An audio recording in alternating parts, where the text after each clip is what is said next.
My name is Gasia, Mikaelian, and today we are talking about how food and eating has been affected by the pandemic and a great way to get your little ones to branch out of just plain old chicken nuggets every night. So I'm excited to welcome to this conversation Kenji Lopez Alt in San Mateo, California. You are the chef co-owner of the restaurant Wursthall.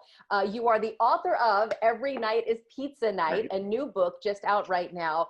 You're also a New York Times food contributor. You have many, many titles, but your whole life is about food. So I'll start by asking you, how do you think food has changed during the pandemic as far as where we are right now?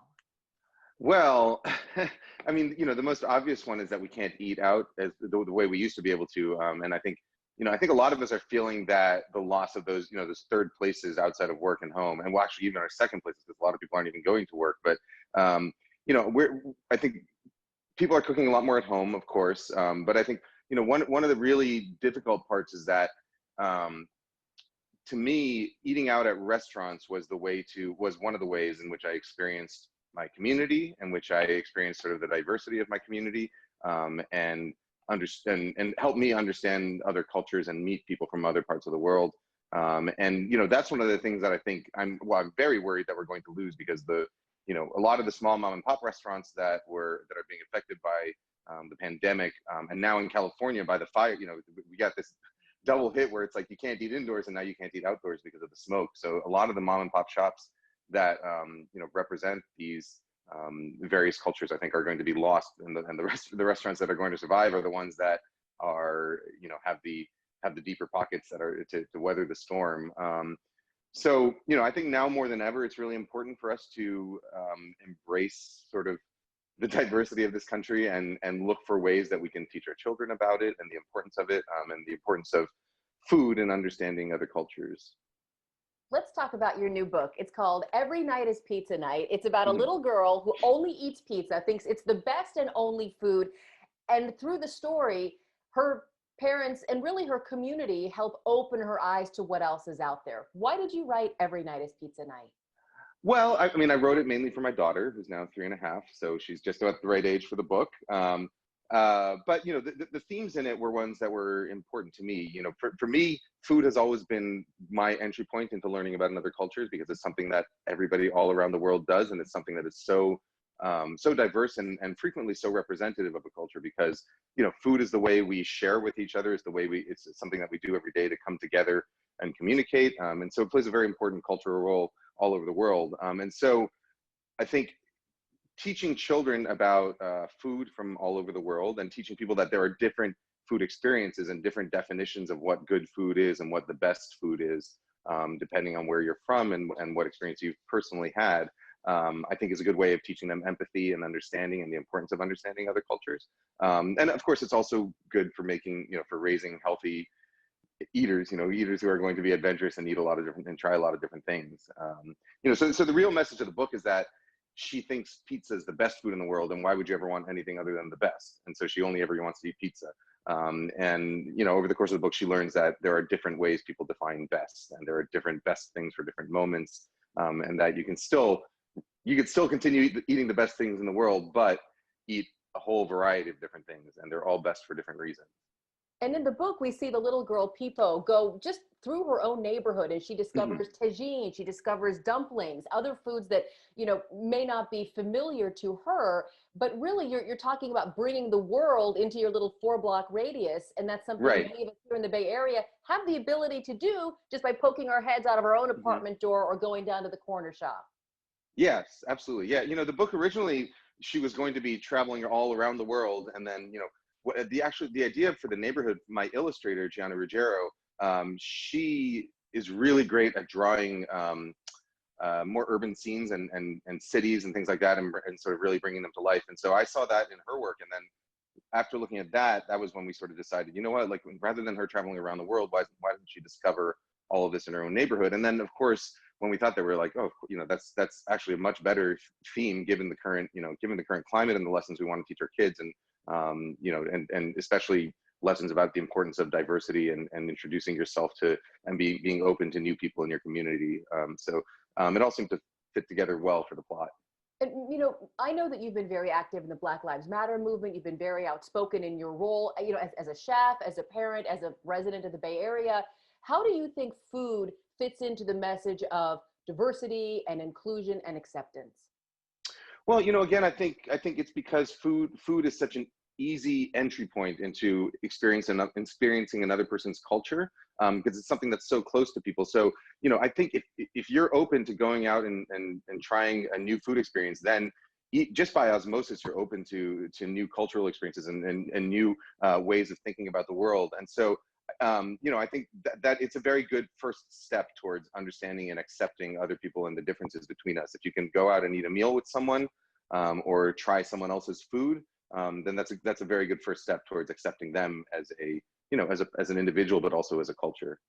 And on a very basic level, this book speaks to all those parents who say, my 3-year-old won't eat anything but pasta with butter and cheese, chicken nuggets. You've been there now. You're lucky enough to have one more mouth to feed. How do you Right. recommend that parents help broaden their children's palate in a way that's not you sit there and finish it till the plate is empty?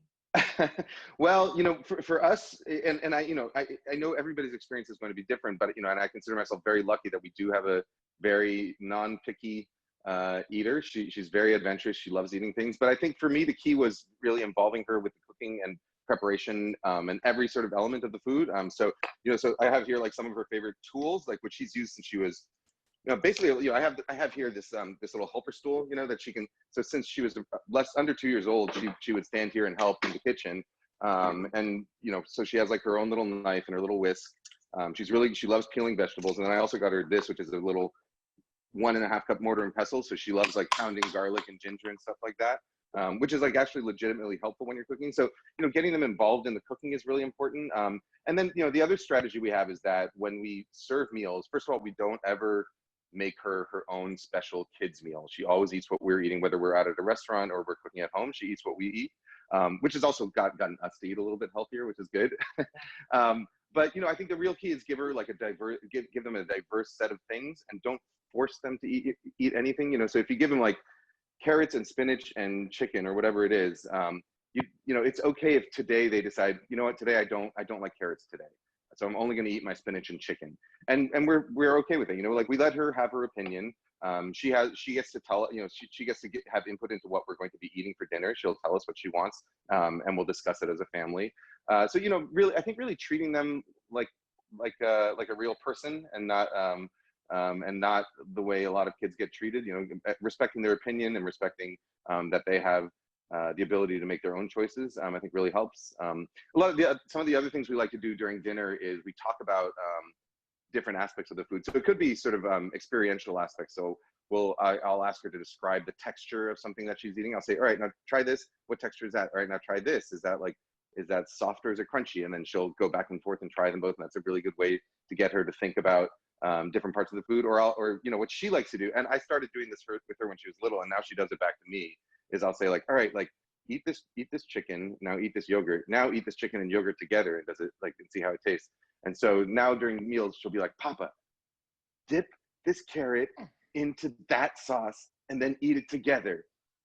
It's so good. Like she gets excited about like coming up with combinations like that. So really opening their mind to, well, the things that we experience as adults, the complexities of food, both from just an experiential way and also from a cultural way, talking about how different cultures use different, eat with their fingers, or eat with chopsticks, or eat with, there's all different ways you can sort of give them new, interesting things to do in a meal. And the more diverse your selection, your repertoire of dishes, the more experiences there are for them. Well, it sounds like she's growing up in a rich household when it comes to delicious food, healthy food, interaction with parents.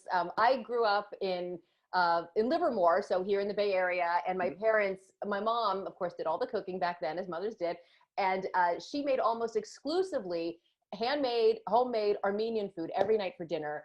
And this was, at a time when everyone else was bringing bologna sandwich and Capri Sun to lunch. And I would bring, like sarma, which is stuffed grape leaves, or a little bit of tabbouleh. And I would open up the Tupperware at the lunch table, and, I'd feel like 48 eyes were looking at me, and I would hear, ew, what's that? Or, and I was so ashamed. I wanted to crawl into a hole, and I thought, can't I just have a granola bar like everyone else?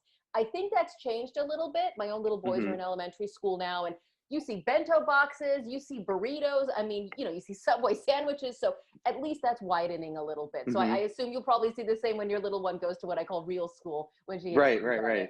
kindergarten. I sure hope so. I had some similar experiences. My mom came to the U.S. when she was a teenager, and when she was learning how to cook for the family, at home we would eat half the time we would eat Japanese food. We also lived with my Japanese grandparents. Half the time we would eat Japanese food, and then the other half of the time we would eat very middle of the road American, Betty Crocker type stuff, which is where my mom learned how to cook American dishes. Definitely as a kid, I experienced some of the same things that you did, where this feeling that what the thing that I'm doing is a little bit weird, or and I think kids have different ways of dealing with it. And I was one of those kids who was like, all right, well, if you're going to treat me like a weirdo, then I'm just going to be a weirdo, and I'm not going to. And so I kind of like, in many ways, like in middle school and high school, I kind of alienated myself from people because that's just one of the sort of ways that people deal with these things. But I do think it's great that at least in certain communities that these sort of differences are much more widely accepted now, and in fact often celebrated now. So it's cool to be the kid who brings in the donuts. It's yeah. Yeah, I always tell my boys, don't be ashamed of anything that's in your lunchbox because, if it's handmade and homemade food, it means someone loves you. Let's Yes. talk a little bit about eating out. Give us an update on what's happening with your restaurant at Wursthall as some restrictions have loosened up a little bit here in the Bay Area. Well, at our restaurant, we've been doing takeout for a while, as most restaurants are, and now we have, luckily, we have outdoor seating as well now. So no indoor seating yet, but outdoor seating, and we have about 100 seats outside that closed off a couple of the streets in downtown San Mateo, which is great. Of course, now it's sort of touch and go as far as air quality goes. And what we've been finding is that as soon as there's a little window of good air, like we get packed. Like surprisingly busy, more than we expect, and then other times it's just completely dead because nobody wants to be out in this. But like today, it smells like a campfire outside. So I don't know how lunch service is going to be today. But we've had to adapt. We've changed our menu quite a bit. We've changed our operations, so we're no longer like a full service sit down restaurant because we don't want servers having to interact with that many customers, both for the customer and the server's safety. So we've switched over to compostable things. We ask people to bust their own tables. So the service style is a little bit different, and I think a lot of restaurants are having to do that. But we're still here, and we're still serving, and we're still employing as many of our staff as we can keep employed. But it's tough times for everyone. I know that when I first sort of met you, if you will, through my own cooking and just looking through the internet for good reliable recipes, I think I found you on Serious Eat. I know you Hmm. published the Food Lab cookbook. You are all about food science, and that Hmm. can make for some delicious meals. Thankfully, today it can also make for some insight into eating out or perhaps bringing Hmm. takeout into your home that many people are hungry for because a lot Right. of us miss our favorite, chicken tikka masala or, bolognese, from the Italian joint around the corner, but we're Hmm. afraid of bringing that into the home. So Right. can you give us an update on the safest way to enjoy outdoor food in your own home? Well, the safest way, there, a lot of people think of, safe food safety as a sort of binary thing. It's either safe or it's not, where really it's just everything is sort of like talking about risk factors and increasing your percentage, the chance that you're going to get sick or not. So, so there's nothing that is absolutely safe or absolutely unsafe. So that's just one thing to remember. But the safest way to experience outside food from home is contact-free delivery. So a place that'll take a credit card and that will drop the food off on your doorstep so that there's no contact between you and the delivery person or you and the wait staff. Direct person-to-person contact is the way the virus spreads, and that's still the most dangerous thing to do, is to come directly in contact with people. Wearing a mask will help mitigate some of that, but it's not perfect protection. Of course, keeping your distance also helps mitigate that. Staying outdoors instead of going inside. Those are all things that can decrease the likelihood that you're going to either get it or give it. But contact-free is the way to go. And once you have that food in your house, what you want to do is, there is a chance that somebody who was infected potentially handled the service, the containers that it's served in, or perhaps handled the food. So the safest thing to do is transfer it onto fresh plates. Make sure that it's If it's something served cold, just transfer it to a fresh plate carefully. If it's something that's served hot, you might consider reheating it. Above 165 degrees is a safe place to reheat it to. And then discard the containers, wash your hands, and then serve the food. That's really the safest way. But all that being said, there's still no evidence that of any cases of the virus being transmitted via food. So it's a respiratory virus. It's not transmitted through your digestive system. As far as we know, there have been no cases yet of people getting it from consuming food. So in general, when you're eating, you don't really have to worry about it too much. But you do want to take all the same normal precautions, not coming in contact with people, washing your hands carefully, not touching your face after you've handled potentially contaminated objects, things like that. One of the best things about food is that it tends to be a communal experience. So I had a crazy dream that I'll relay to you before I ask the question here, but I have my whole family here in the Bay Area, and in my dream, we were going to go to like an Opera in the Park concert in Golden Gate Park, which we have done for years and years and years. So we're all getting ready. We're all going to go. And I say, I'll make sandwiches for everyone. And I say, I made some tuna salad 2 days ago, so I'll make that into sandwiches. And my mother said, that's not safe.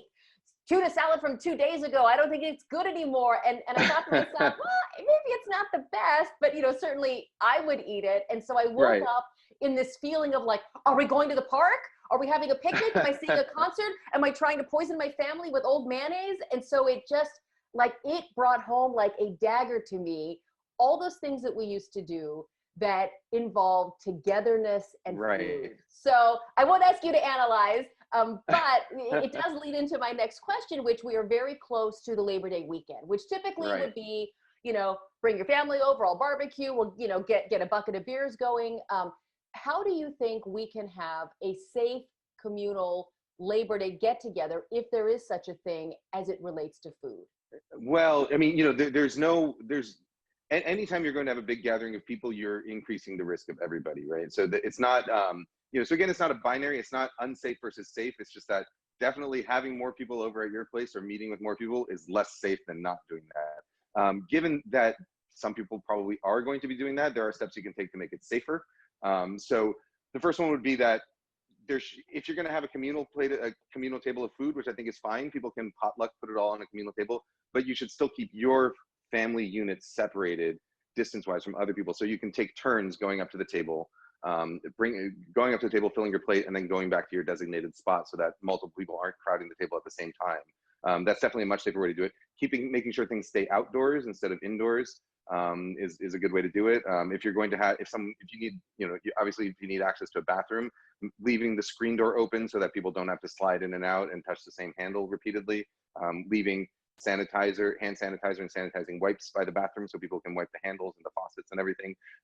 It's the same, it's really the same sort of precautions that you should always be taking, which is, as much as possible, avoid coming into close proximity with other people. So I would say if you're going to have a party, which some people would say you just shouldn't, but if you are going to, that at the very least you should make sure that you aren't, you're still keeping your distance and still trying to maintain your little pod of people that you're, your family unit that you're constantly in contact with, and not introducing other strangers into it, or not strangers, but other people from outside that group into it.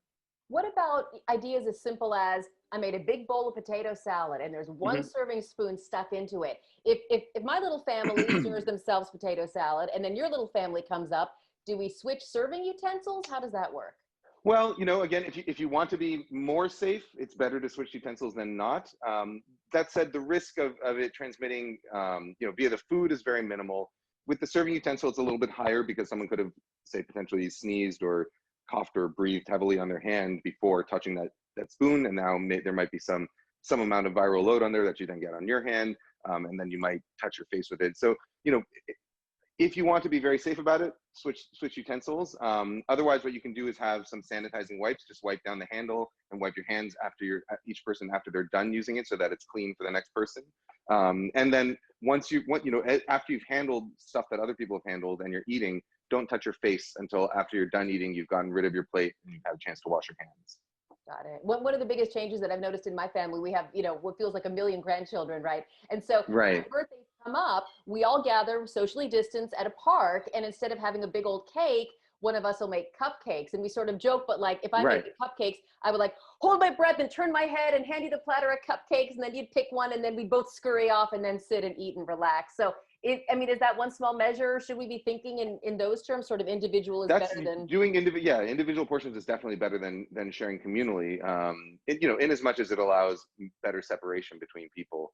The other thing is that, I have a 3.5-year-old, and when we started, when we went into social distancing and the pandemic started, we were really afraid that it was going to be impossible or difficult to get her to understand why we have to keep our distance from people, and to constantly have to be watching her, reminding her. And in fact, now, once we started explaining to her and caught her feet, like kids pick things up really fast, and especially like young kids, they don't really have a sense of what normalcy is the way adults do yet.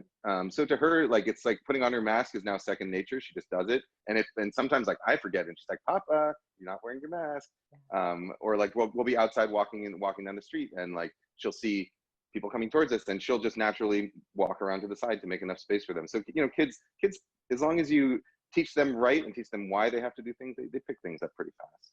Right. No, Unless my child is like a special genius, which of course well, she is, so. I am sure that she's exceptional, but no, you make a good point. As it at first was weird to me to see little children in a stroller wearing masks, but I tell myself, this is where we are, right? And if this is what it is and what it has to be, then let's all do it so we can move past this as soon as possible. Can we talk about one of my favorite things to look at on YouTube? Kenji's cooking show. Okay. I tell you, you have like transformed the way I and especially my little boys look at cooking, because you put the GoPro on your head and you're in your backyard and you crank out some amazing food with stuff that I think we all pretty much have in our pantries for the most part. For people who might be new to Kenji's cooking show on YouTube, tell me a little bit about how it is not those polished, beautifully edited, beautifully lit, food shows that we're so used to these days. Yeah, I mean, it's sort of, I consider it sort of like the anti-cooking show, because it doesn't do any of the normal cooking show things. But ironically, it's the anti-cooking show, but all I do is cook on it. I mean, basically all I do is I take a camera and I put it on my head, so that you see things from my perspective, and then I cook in my own kitchen, and it's never scripted. I never have a script in mind. Sometimes I might think to myself, oh, like, remember to explain this, because oftentimes people will say, like, I like to explain things as I go along, and I like to help people understand why I'm doing things, or understand their options. But really, to me, I think of it more as a throwback to like old school, like 30-minute single cut cooking shows where but back then, like on like early Food Network shows, say, or PBS shows, where they would shoot the whole thing in half an hour in front of an audience maybe, and so they're there just cooking. They really get the meal done in 30 minutes, and they're talking the whole time and explaining what they're doing and explaining why. So I sort of take those as my inspiration, but with sort of a little bit more modern technology, using the stabilized GoPro head camera and stuff, which still some people do get dizzy from it. So I understand the show's not for everybody, but for me, one of the basic rules of the show is that I don't make cuts. I don't stop it because I messed up. If I mess something up, like, that's real life. People mess things up, including me, and I figure out a way to keep going. I'll explain why something got messed up, like, oh, I burned the chicken because my daughter just called me because I had to fix the internet. So the chicken stayed on the stovetop for 5 minutes longer, and I turn it over and now it's black. It's like, okay, well, sometimes you're going to get black chicken if you have kids, and that's fine. Here's how you can rescue that. So that's sort of my philosophy, is like keep it real, and to really cook the things that I like cooking, and cook them in my own kitchen with my own equipment, nothing fancy. And if I make mistakes, I just go with them. So I think that's why people seem to connect to it, because well, from what I hear, it gives people confidence, because they're used to seeing really polished cooking shows where if someone makes a mistake, they cut out, or they have the double already. I used to work in food television, and we would in the back kitchen, three people would simultaneously be making the same recipe along with the host, so that if the host didn't look perfect, you took the one that looked the best and replaced it with a camera cut. And that's that sort of thing is useful if you want to look like you can cook things perfectly every time. But for some people, it makes them nervous, because it's like, wait a minute, why doesn't my chicken look like that? And when they see, oh, okay, even professional chefs make mistakes sometimes. I think that's a real confidence booster for them. And I like, quickly back to the book here, at the very end of Every Night is Pizza Night, you have a recipe with stuff I have in the pantry, and you Right. even make a note saying, like, look, if it comes out a little too X or not enough Y, it's still pizza. And honestly, Yeah. it's still gonna taste pretty darn good. I think she says, oh yeah, she says, before you start, remember that imperfect pizza is still pizza, and all pizza is always delicious. I got it. People's a um, smart girl. Can I ask you, do you think that we're going to emerge from this pandemic sort of, as a nation, or, as either better cooks, or more appreciative of home cooking, or more appreciative of the men and women who get the food to our plate? In the beginning, it did seem, I feel like, you went to the grocery store, and everybody was thanking the checker. And honestly, right. I don't, now everyone is not thanking the checker. Maybe it's one out of every three. So I feel like that appreciation has kind of run its course in some ways. What do you hope to see, even when we Well, take off the mask and do everything like we used to do? I do hope people start to realize how important diversity and experiences with other cultures is, now that they've lost a lot of that. I hope that people will realize the importance of that. I'm not confident they will, but I sure hope so. I think, as with a lot of difficult times, whether politically or economically, or and we have all kinds of troubles right now, but it really sort of pushes people to the extreme. So you either see people with extreme empathy or people with extreme selfishness, and I think we're probably going to see the same. It'll push some people further away, and it'll bring some people closer together. And I hope that it brings more people closer together than pushes people away. But we'll see. Yeah, we'll see. I know um, it's hard to be hopeful sometimes, but I remain so. So let's go ahead and wrap it up. I know the book is out. It's Every Night is Pizza Night. Congratulations to you. For people Thank who you. are just maybe now learning about your YouTube channel, or your restaurant Wursthall, or your writing for the New York Times, how can people learn more about you online, Kenji? Uh, KenjiLopezAlt.com has links to all my stuff. Yeah, that's probably the best way, because I do a bunch of different things, but that's going to KenjiLopezAlt.com is where I would go. Okay, sounds good. Well, I will see you on YouTube. We try to, kind of feed our dinner plans through you. I appreciate so much you're joining me. I wish you the best of luck with the new book, continued success with your restaurant, and of course, happy eating with your little 3-year-old daughter, Kenji. Thank you. Same to you. It's always Thank nice to you. talk to you. Thank you.